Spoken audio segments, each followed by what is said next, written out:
Let me tell you what a vision for my life allowed me to do.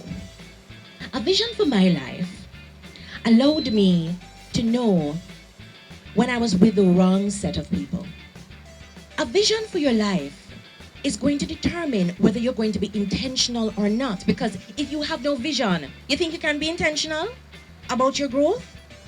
Exactly. And so these are the things that we're missing when we have no vision for our lives. My dream, or dreams, is actually to own several homes that I will create through my architectural capabilities and profession.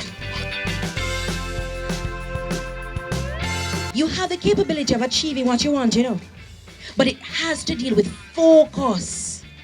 I want to thank you for being so wonderful, but I want you to be wonderfuler.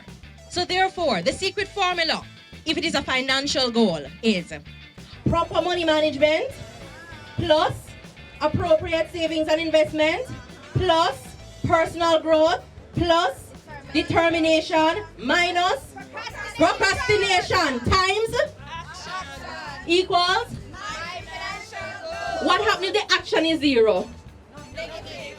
Then therefore multiplied by everything else, we get a zero.